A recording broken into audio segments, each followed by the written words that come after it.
Yeah, do you think Josh McDaniels watched the game?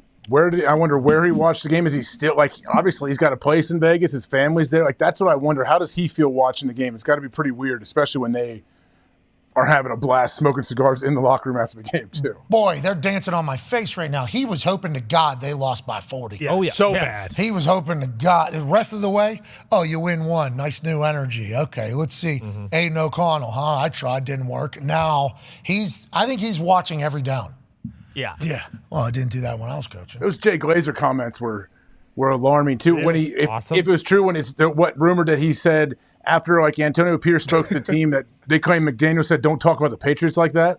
Let's run the Jay Glazer clip from Fox NFL Sunday. Jay Glazer, obviously, #JNew, has been an insider around the NFL for 30 years. Isn't in the day-to-day news break world anymore because he said he wants to enjoy his life. Exactly. But every Sunday he tries to save at least one piece of news to break on their show before games kick off. This was the one that he did this week. Little inside scoopage here from Jay Glazer about how the firing of Josh McDaniels and Dave Dolph Ziggler went down.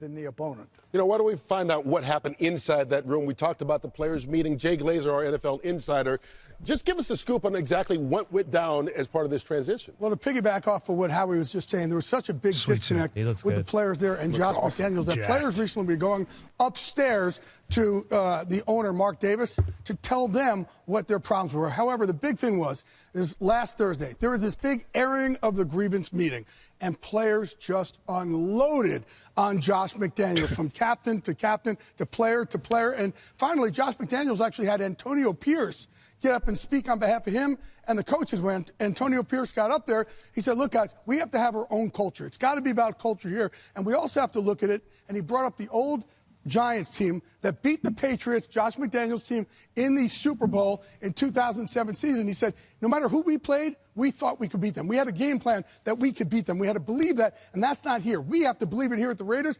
We could beat anybody. Well, he finishes up that speech. Everybody thinks they're great, except for Josh McDaniels. Josh McDaniels then goes over to him and says, don't ever talk about the Patriots like that. And then you really saw how divided that building got. That got up to Mark Davis, and I think Mark Davis looked at it and go, okay, I'm going to choose the guy who believes that we can win every single week, and that's what his plan's going to be. And by the way, this is not just a throwaway for Antonio Pierce where, he's just going to coach out the rest of the season. He has a shot to keep this job. That's all right, everybody, let's air our grievances. Let's get on with it.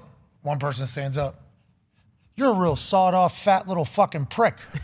You know that? The way you talk, everything like that, not good. Offense stinks. The food we've been served since you got here, terrible. Anything else? No, that's it. Next guy sits up. I fucking hate the way you look.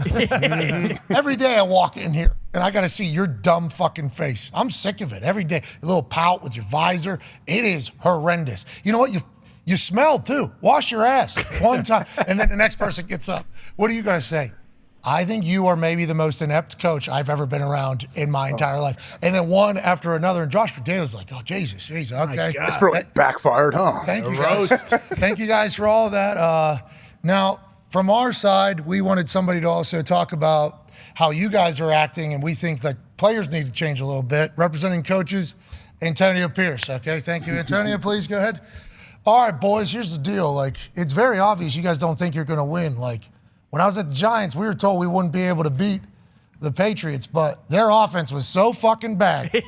And we knew that we could beat that team. And we know that there was this guy, actually, that was calling a lot of dumbass shit over there. And we thought if we could kind of confuse it, we'd be able to beat anybody. We got to have that type of belief. So thank you for the time, Coach. And let's start turning around the confidence and the attitude level. And then he sits down. And Josh McDaniels like, all right, hope everybody had fun. That's good. We'll get to break. He goes over to Antonio Pierce. You motherfucker. You were speaking for all of us out here. You know you were speaking for me out there. Don't you ever talk about that. How's Jay Glazer find out about that? Because Jay Glazer being that confident to tell that story, that means he's heard from 5, 6 different people that were in the room. You should have heard this shit. I won't say any names, but one of our captains stood up and actually said that they hated the way his face looked. It was just it got worse and worse and worse. And then Antonio Pierce got up to represent Josh, fucking buried him. And Jay Glazer's like, are you serious? And then called somebody else, and they had to legitimize it.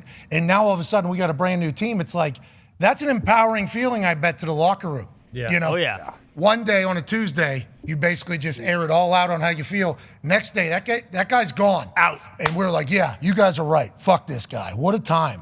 But McDaniels goes from that to McDumbass trending to them dancing on his grave in the locker room with cigars afterwards.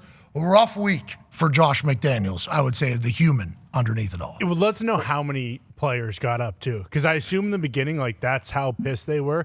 But I bet towards the end of it, like, players wanted to get creative, you know. So I assume maybe Bob Spillane gets up there. He's like, Josh McDaniels sucks so bad. How bad does he? He couldn't even gain a yard on 1st and goal with 2 players on defense, and everyone goes nuts. Yeah, you couldn't do that. You do suck that bad. Like, if that's what happened, like, I almost think that Josh McDaniels could have stuck around and been a punching bag, and then they would have been that good too. Like, if Mark Davis told McDaniels, like, hey, this is what's going to happen.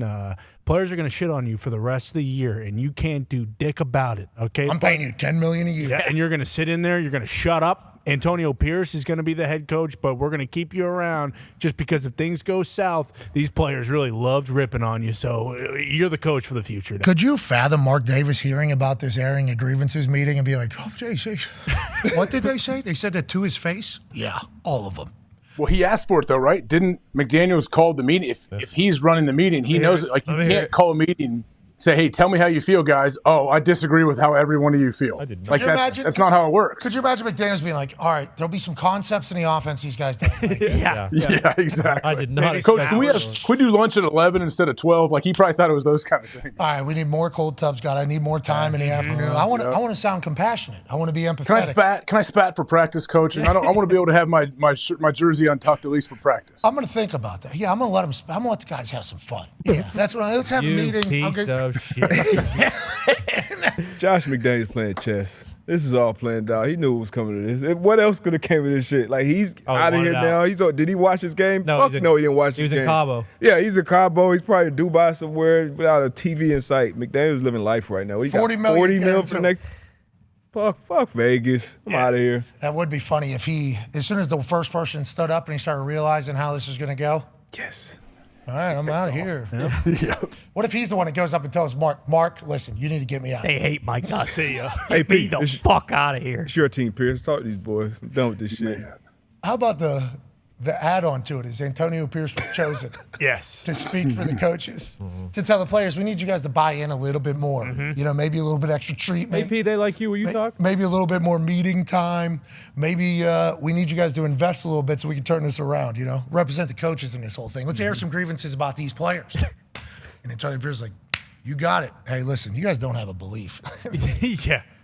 We knew we were going to beat this sorry ass. Bad meeting for Josh McDaniels. So uncomfortable, I'd assume. Awesome for us. You ever been a part of that? Good for the Raiders. An airing of grievances? Yeah, like I know we've been a part of players only meetings, but yeah, those are the worst. Never been a part of an airing of grievances meeting, but if I heard like 3 people in a row just bury the head coach, I would be very pumped to be in an airing of grievances. Yeah. I would immediately be like, all right, let's get every piece of information out of this so we can relive this 1,000 times. That had to feel like it was out of a movie. Oh, yeah. yeah. Like, that does not have you ever been? No. No, never heard it. Maybe like a leadership council. Hey, let's have hey, everything's on the table. Let's talk about maybe 4 or 5 guys from but the whole team, like, let's just coach this open players. forum. Open forum. Hey, mic. no judgment. Nothing leaves the room. And then everything left the room immediately after it happened. They didn't want to rake the Jay Glazer's phone. And we talked to Max Crosby earlier. He was like, that was family business. I don't like that it got out. It's like, Usually, though, but for Max Zone, he knows a lot of times the source is never the players. It's somebody in the front office. It's it's coaching. McDaniels Like was supposed to be the source. it's not the players usually. yeah, what if it is McDaniels Yeah. to Jay Glazer? Yeah, they were. Hey, what happened? You know, this was a good thing. You know, Jay, listen to this. I called an airing grievances. I thought it was going to be like maybe the food we're serving or the schedule. It was not. I mean, these guys don't like my shoes, I learned. Yeah. 15th guy told me he didn't like my shoes, and that came after my face was talked about being terrible to look at. I mean, what a time. But good for the Raiders. They win football games. It's a good move by Mark Davis. Yeah. Great. He thanks Mark. And maybe Josh McDaniels' best motivational tactic for the Raiders, to your point, was having them come in, cook them, get them fired. He knows what's best for this team. It needs to not be me here. It's Antonio Pierce. Good luck. Everything's still in front of them. In the same division as the Chiefs, which is always going to suck, but good for them living the Raider way. Let's go.